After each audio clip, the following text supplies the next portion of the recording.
Retour au plateau pour la dernière partie de cette émission. Nous retrouvons nos invités Robert Kossiga Akwete, Emmanuel Vivien Tomi et Arashraf Ourosama pour parler actuellement du Togo. La DMP relance la question du découpage électoral. La dynamique pour la majorité du peuple, DMP vient d'adresser un nouveau courrier au chef de l'État togolais, Faure Gnassingbé.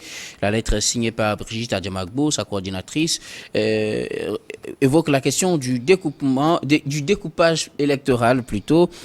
Brigitte Adjamagbo a insisté plutôt sur l'importance de résoudre cette question cruciale avant les prochaines élections. Pour elle, la question n'a pas été abordée de manière satisfaisante lors des discussions menées dans le cadre permanent de concertation CPC. Je voudrais bien commencer par vous, Emmanuel Vivien Tomi. La question du découpage électoral persiste toujours. La DMP relance la question à travers ce courrier adressé au chef de l'État. Vous savez que pour des élections réussies, il faut commencer par le découpage. Après, il y a la question de recensement. Et donc, et la suite. Avec le recensement électoral qu'il y a eu, on a vu que d'abord le gouvernement avait parlé de dysfonctionnement. La CENI elle-même a accusé ses opérateurs de saisie. Cette affaire ne finira jamais. Hein? Ça ne va jamais finir. Et les partis politiques, dans la grande majorité, les partis politiques ont aussi demandé qu'on puisse trouver des processus pour prolonger un peu le recensement. Maintenant, aujourd'hui, on sait que c'est fini, il n'y aura plus de prolongation de recensement électoral. Sauf surprise de la part du chef de l'État ou du gouvernement. Et donc, aujourd'hui, la dynamique de Mme Brigitte Adjamagbo revient sur cette épineuse question de découpage. Déjà dans les rapports de l'Union européenne pour les observations des élections de 2007, je pense, des années passées, il a été question effectivement de revoir le découpage électoral du pays. Vous savez que beaucoup d'acteurs politiques estiment, à juste titre ou non, que le découpage est fait d'une façon à ne pas avantager certaines zones.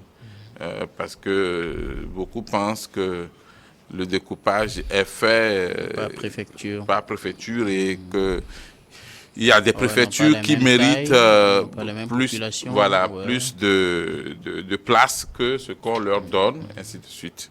Mais le problème est très très grand. Vous savez, quand on prend la démographie du Togo, la zone de Lomé seule prend une grande partie de la population, et suivie par la zone de la région maritime. Bon, maintenant, il y a des choses, on ne peut pas faire autrement. Quand on prend l'administration, on ne peut pas, parce qu'il y a une forte démographie au sud, faire le découpage de manière que le sud se ramasse la grande partie de place pour les échéances électorales. Pourquoi? Tout simplement parce que quand on prend les préfectures, par exemple, il n'y a pas de super-préfecture. Toutes les préfectures... Est-ce qu'il faut donc le faire par préfecture? Avec le même nombre? Oui, justement. Vous savez qu'on a eu un problème administratif, un problème de découpage administratif dans le pays, puisque il y avait d'abord les préfectures, les sous-préfectures. Après, certaines sous-préfectures sont érigées en préfecture. Et aujourd'hui, on a les communes, où quand on prend les deux préfectures du Grand Lomé, par exemple, la préfecture d'Agoignivé et la préfecture du Golfe, les deux regroupent au total 13 communes. Et le Togo en compte 117 au total, quand je veux parler de communes. Donc, essayer d'arrimer la question communale à la question de zone d'élection ou bien de circonscription électorale, ce n'est pas aussi facile que ça. Le plus grand problème, surtout, c'est ce que relevait un ancien député à l'Assemblée nationale, paix à son âme, c'est que vous avez dans une zone environ 100 personnes qui élisent un député et dans d'autres zones, 25 personnes peuvent élire un député. C'est un problème crucial. Il faut avoir le courage de le reconnaître. Maintenant, quelle solution trouver? Parce que je ne veux pas être vulgaire, mais ce n'est pas le gouvernement qui a fait que certaines zones sont plus peuplées que d'autres, malheureusement. Ouais, mais le gouvernement a l'obligation de veiller à ce que tous les citoyens aient les mêmes droits. Les citoyens doivent avoir les mêmes droits, du moins a priori. La même portée mais de leur droit. Dans la pratique, quand on parle du découpage électoral, par exemple, ce n'est pas aussi évident. Pourquoi? Tout simplement parce qu'il y a d'autres pesanteurs. Qui sont? Par exemple, la question de l'égalité des droits. Oui, justement. Pour tous les citoyens. Justement. Et donc, et c'est ce qui fait que 1000 ne peuvent pas choisir un député et 100 vont choisir aussi un député. Il y a déjà violation. Oui, c'est ce que je dis. Il faudrait trouver une solution durable parce que, vous savez, il y a eu une amélioration du découpage depuis les années 92 jusqu'à nos jours, aujourd'hui. Mais c'est normal que des acteurs politiques soient insatisfaits, puisque le problème n'est pas résolu à 100%. Est-ce qu'il y a une mauvaise volonté de la part du gouvernement? Je ne saurais le dire. Mais la réalité, c'est qu'il y a un déficit ou bien il y a un problème au niveau du découpage. Maintenant, ce que je regrette, c'est que quel est le cadre pour parler des sujets comme la question de découpage? Les cadres qui sont adaptés, ce sont les moments de dialogue, par exemple. Oui. Quand, au moment du dialogue, on n'arrive pas à discuter de certains sujets, et il a fallu que la dynamique de Madame Adjamagbo écrive un courrier, le problème se pose toujours. L'autre chose aussi, c'est que... Quand le cadre n'arrive pas à trancher, on peut saisir le chef de l'État. Est-ce que ce sujet a été discuté à fond? Justement, selon la DMP, puisque nous, on ne prend pas part aux discussions de fond, le sujet n'aurait pas été suffisamment abordé. Et donc, c'est l'occasion qu'ils saisissent pour envoyer un courrier au chef de l'État.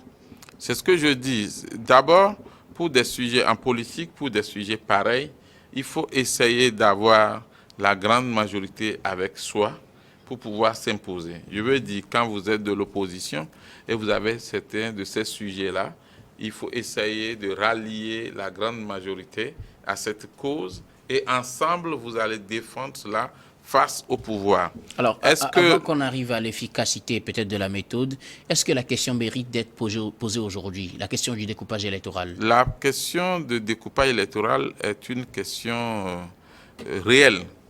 Et c'est une question qui a été relevée par plusieurs observateurs des élections dans notre pays. Et c'est une question qui, suivant beaucoup d'observateurs, constitue quand même un frein à la transparence des élections et à la justesse des résultats des élections. Alors, qu'est-ce qui pose le problème pour qu'on règle le problème? En réalité, pour les élections présidentielles, il n'y a aucun problème. Le découpage électoral n'a pas d'incidence sur la présidentielle, par exemple. Par contre, quand on parle des élections législatives, les régionales, les municipales, il y a problème parce que certaines zones sont plus servies que d'autres. Et les formations politiques, les acteurs politiques ont le droit de se plaindre.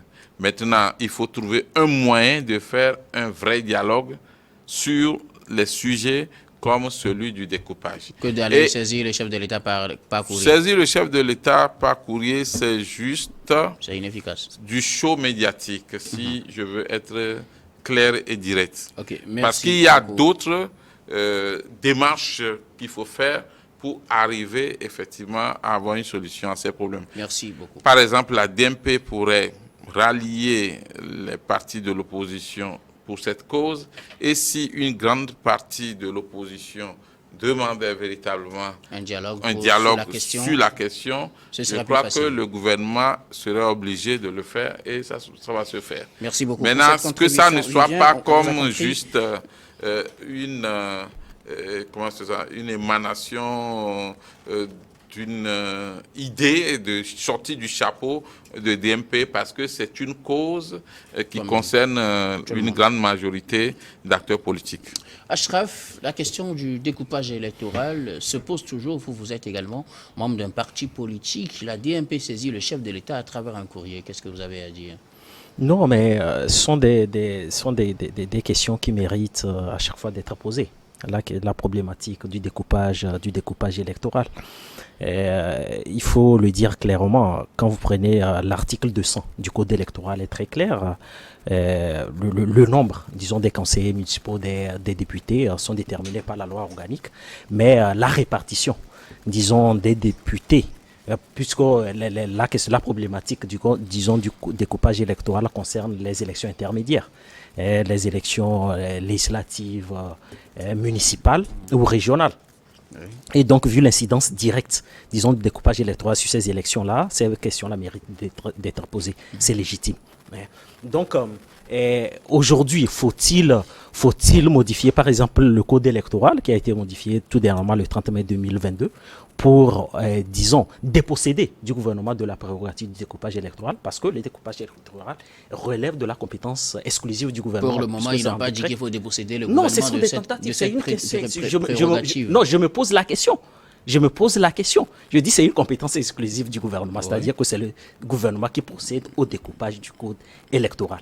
Donc la problématique, elle est posée. Mais en tant qu'homme politique, parce que nous avons quand même une position assez claire, vous savez, la problématique du découpage du code électoral obéit quand même à trois facteurs. Vous pouvez retrouver des raisons historiques, c'est-à-dire il y a des circoncisions administratives qui ont été retenues depuis la période coloniale aujourd'hui, qui n'ont pas substantiellement changé. Vous avez également d'autres facteurs politique, même constitutionnellement, par exemple, en droit constitutionnel, quand nous étions à la faculté de droit, il y a même aux États-Unis ce qu'on appelle la technique de gerrymandering.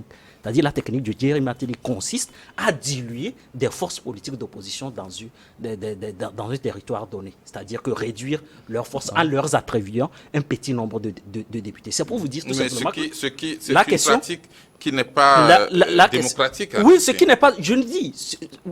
Nous sommes d'accord là-dessus. Oui, effectivement, ce qui n'est pas démocratique. Et c'est ce qui se fait au Togo?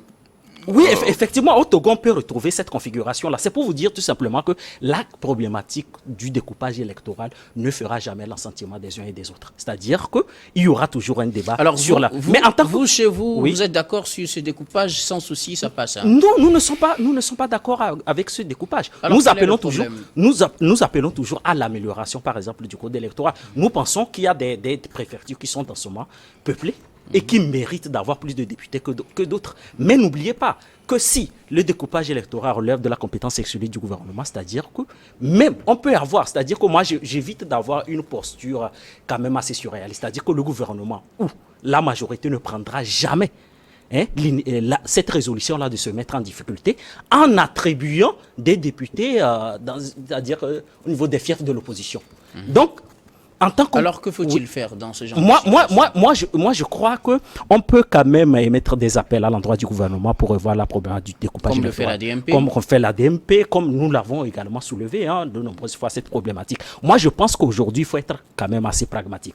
J'estime que si la problématique du découpage électoral ne peut pas faire l'assentiment de tous les acteurs politiques au Togo, moi, j'invite les partis politiques d'opposition aujourd'hui à s'enraciner davantage sur le territoire national. Parce que si vous êtes assez représenté dans toutes les préfectures, si vous pouvez faire face à l'adversité du pouvoir politique en face, je crois que peu importe le découpage électoral, vous pouvez avoir les nombres de députés qu'il faut. Est-ce que vous n'êtes pas en train de vous contredire si vous êtes d'accord que c'est mal fait et que vous avez aussi appelé au niveau de votre parti? Non, je veux... Parce que ça a changé au même moment où vous dites aux gens d'aller s'enraciner partout. Oui, je dis tout simplement, j'ai fait un état des lieux des choses. Je dis la problématique du découpage électoral ne peut jamais faire l'assentiment des gens. On a fait des appels incessants. Est-ce que le pouvoir, dire tel que vous le dites, Ashraf, tel que vous le dites, est-ce que ce n'est pas aussi donner de la force, peut-être, au pouvoir pour dire, ils ont eux-mêmes reconnu que ça ne fera jamais l'assentiment du monde. C'est pas la peine d'améliorer. Non, ce n'est pas la peine d'améliorer. On peut toujours améliorer. Mais ce que vous oubliez, c'est que vous donnez également une certaine, disons, approbation à une certaine torpeur qui anime aussi un certain nombre également de formations politiques, y compris nous. C'est-à-dire que si on s'appesantit toujours sur la problématique du découpage électoral, c'est-à-dire qu'un parti politique qui n'obtient pas des résultats politiques escomptés à l'issue d'une élection peut estimer que c'est le découpage électoral qui ne l'arrange pas. Vous voyez, c'est pour dire tout simplement que oui, certes, le découpage électoral n'est pas assez, comment l'appelle-t-on, ne fait pas l'objet de tous les assentiments, mais si tous les partis politiques font l'effort de s'enraciner davantage sur le terrain, je vous assure qu'ils peuvent obtenir les résultats politiques escomptés. C'est pour cette raison que j'ai donné l'exemple des États-Unis, même sous de torsieux, où la problématique du découpage électoral aussi fait débat. Donc, aujourd'hui, pour moi, c'est une sorte aussi de marchandage aussi qui ne dit pas son nom. Alors, quel regard portez-vous sur cette démarche de la DMP d'adresser un courrier directement au chef de l'État pour qu'on revienne sur la question? Je pense que c'est une question légitime qui mérite d'être posée. Tous les partis politiques, parce que la DMP ne peut pas aujourd'hui s'arroger la paternité de ceux, parce qu'il y a des partis qui l'ont fait. Mais c'est elle qui a adressé le courrier et c'est d'elle que nous parlons de la DMP, s'il vous plaît. Oui. Parlons de la DMP. Par exemple, le cadre politique de concertation. Vous avez un certain nombre de partis politiques qui ont décidé de claquer la porte, alors que c'est un cadre idéal pour poser également pour ce vous, débat. Quand ça échoue au cadre permanent de concertation, on ne peut pas adresser un courrier. Non, je veux dire, mais vous savez, dans un État qui fonctionne normalement, il y a des cadres où on peut poser justement, des problèmes. La question n'a pas été suffisamment abordée là-bas. La question n'a pas été suffisamment. Oui, effectivement, la question. Non. La question, il a quand même été abordée, mais c'est que vous avez. Est-ce qu'on a trouvé un consensus? Non, on n'a pas trouvé de consensus. Alors, saisir le chef de l'État, est-ce une mauvaise chose? Non, ce n'est pas une mauvaise chose. C'est toujours une très bonne chose. Non, on peut saisir le chef de l'État sur un certain nombre de sujets. Mais je dis tout simplement que cet appel-là ne doit pas être synonyme d'un certain nombre de marchandages. C'est-à-dire qu'on ne doit pas trouver toujours, c'est-à-dire une raison une raison objective des échecs politiques de certains nombres de formations politiques. Moi, j'estime. Pour le moment, ce n'est pas encore cela. Ce n'est pas encore ça. Moi, j'invite évite d'aller dans les spéculations. Oui, effectivement, j'évite les spéculations. Moi, pour le moment, personne. On n'a même pas encore fait des élections. Non, on n'a pas encore fait des élections. J'ai raison, tout simplement. Effectivement, j'estime qu'au Togo aujourd'hui, si tous les partis politiques font quand même un effort conséquent sur le terrain, la problématique du découpage électoral ne peut pas être une raison objective d'explication des échecs politiques. Merci beaucoup, Ashraf. Je crois qu'on s'est finalement compris. Oui, effectivement. Robert Kosigan, la DMP introduit un courrier au chef de l'État, envoie un courrier au chef de l'État pour attirer son attention sur ce découpage électoral. Oui, je dirais que la DMP est dans son rôle. C'est un regroupement de partis politiques. Si la DMP estime qu'il y a problème, il y a maille à partir avec le découpage électoral actuel du Togo, elle peut demander au chef de l'État, le premier magistrat du pays, de peut-être réunir les acteurs politiques pour en discuter, ou peut-être demander à l'Assemblée nationale de revoir un peu les textes et de légiférer.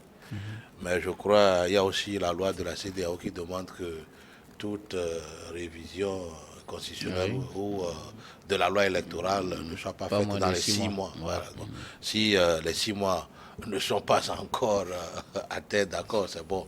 Mais j'ai dit... le mal est qu'on ne sait pas quand auront lieu les élections. Mais c'était dit que ça aurait lieu cette année. La problématique ne date pas d'aujourd'hui. Je pense que... il y a bon nombre d'années, par le passé, il y a cette requête qui revient toujours sur la table. Je pense aussi que c'est le fait que l'opposition a joué la politique de la chaise vide au cours de certaines élections qui a fait perdurer ce problème-là. Et beaucoup de choses ont été faites sans cette opposition. Voilà. Et donc aujourd'hui, on dirait que le drap est tiré du côté de ceux qui participaient aux travaux de l'élaboration de ce code électoral au niveau de l'Assemblée nationale. Mais comme l'a dit Ashraf, si le parti politique est bien implanté et exerce dans les règles de l'art ses activités dans toutes les contrées du Togo, il n'y a pas de panique pour aller aux élections. Malheureusement, dans nos pays, les gens ne vantent pas la qualité de leur programme politique, c'est-à-dire leur projet de société. On ne fait pas la campagne électorale au Togo, surtout dans nos fermes et hameaux et villes, sur le contenu d'un programme de politique. société. Voilà, c'est ça. Tout le monde y va avec l'achat des consciences, tout le monde y va avec des mensonges grossiers et tout, toutes choses pour pousser les populations à aller voter pour eux. Mais il n'y a jamais un projet de société, un programme politique. Mais il y a beaucoup de formations qui en ont quand même.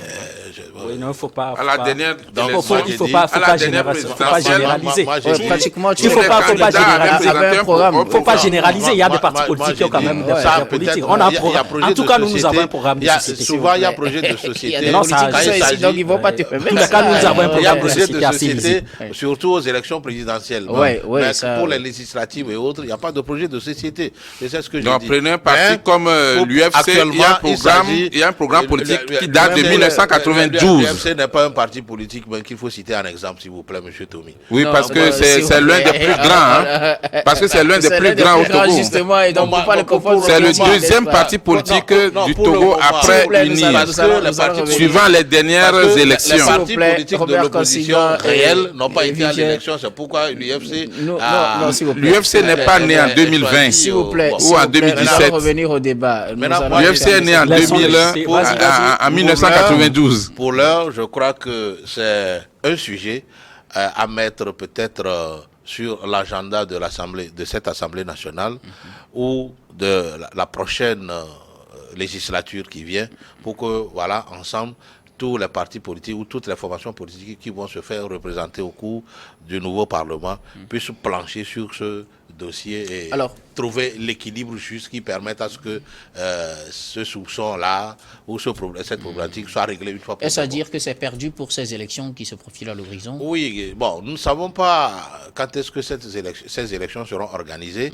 Maintenant, si ces élections seront organisées peut-être dans les 6 mois, je dirais qu'on ne peut plus toucher à la loi électorale selon la règle de la CEDEAO.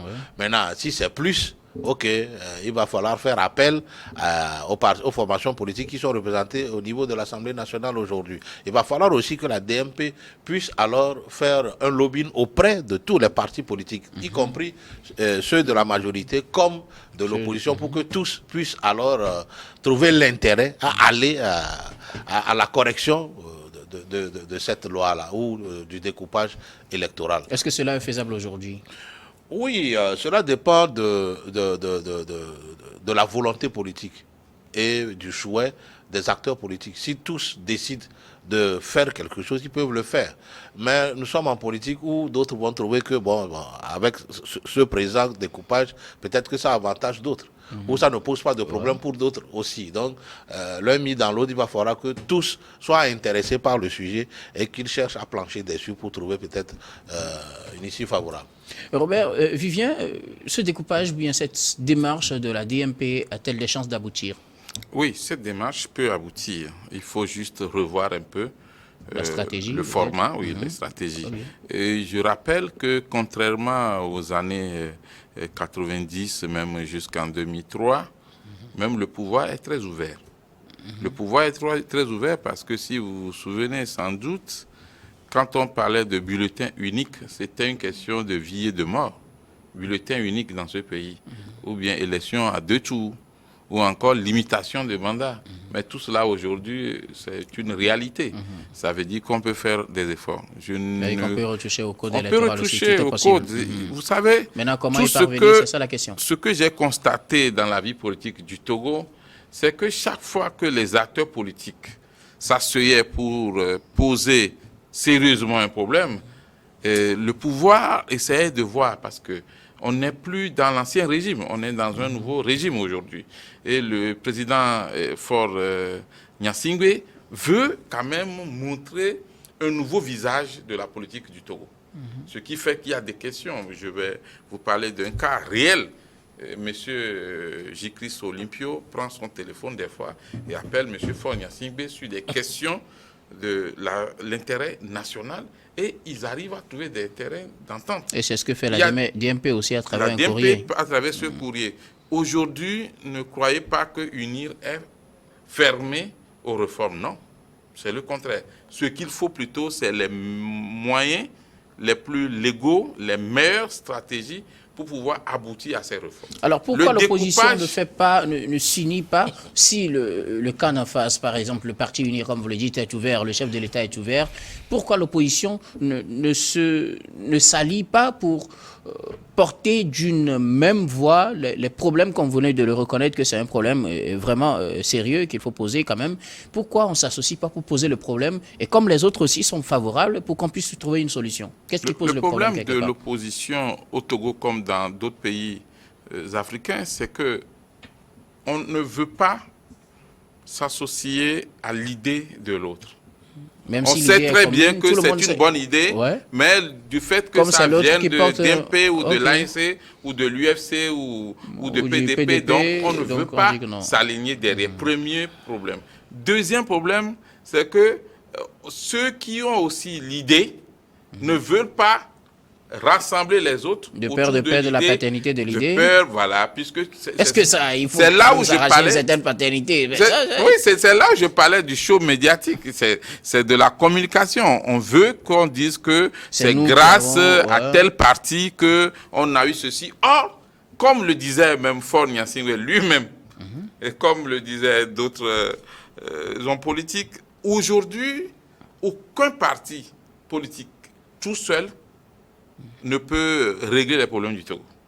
Même le parti qui est au pouvoir sait qu'il a besoin de l'opposition pour faire avancer le pays. Donc, les questions comme celle du découpage électoral demandent qu'on s'asseye et qu'on réfléchisse. Aujourd'hui, UNIR est au pouvoir. Demain, UNIR peut être dans l'opposition. Ouais.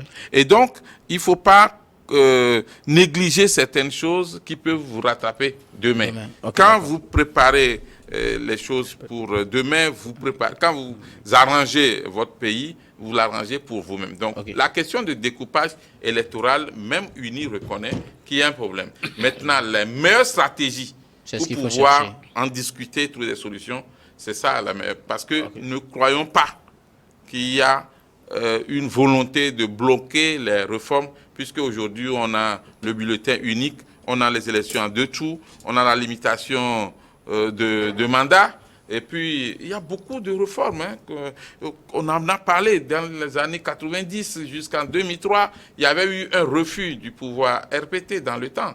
Mais aujourd'hui, avec UNIR, il y a eu quand même une avancée. Et les portes, ne sont pas fermées. Les portes ne sont pas fermées. La preuve, Madame Adjamagbo peut écrire une lettre au président de la République pour lui faire des propositions, tout comme toi, Guillaume, ou Robert, ou Achraf. On peut écrire aussi des lettres au président de la République pour lui proposer des réformes. On va lui écrire par rapport à tel sujet. Voilà. Merci beaucoup. Oui, Achraf, quelques secondes pour terminer. Oui, non, je vais dire tout simplement que bon, la problématique du découpage électoral nous concerne tous. Hein. En tant qu'homme politique, je suis conscient vraiment de la pertinence, disons, des propositions de la DMP. Mais ce que moi je dis, je vais encore le redire, hein, c'est-à-dire que les partis politiques ont intérêt vraiment à s'enraciner davantage sur l'ensemble du territoire si on veut avoir des résultats politiques tangibles. Certes, le pouvoir n'est pas fermé, mais il faut aussi avoir à l'esprit que le pouvoir ne fera jamais un découpage électoral qui le mettrait en difficulté. Ça, il faut. C'est une réalité. Voilà, c'est d'une réalité. Au vu de la loi, tous les partis sont censés être enracinés sur tout le territoire. Au vu de la loi. Pragmatisme. Mais s'enraciner, c'est un travail du quotidien. Il faut avoir des représentations, que ce soit dans les cantons, dans les préfets, dans les préfectures et dans les régions. Et j'estime qu'avec, disons, la volonté politique des uns et des autres, nous pourrons trouver des résultats tangibles à l'avenir. Merci beaucoup à vous, Robert Kosigan, Emmanuel Vivien Tomi et Achraf Ourossama d'avoir répondu à notre invitation et d'avoir alimenté cette émission de vos propositions. C'est la fin de ce numéro de Regard Croisé. Je vous retrouve demain avec le même plaisir pour un autre numéro.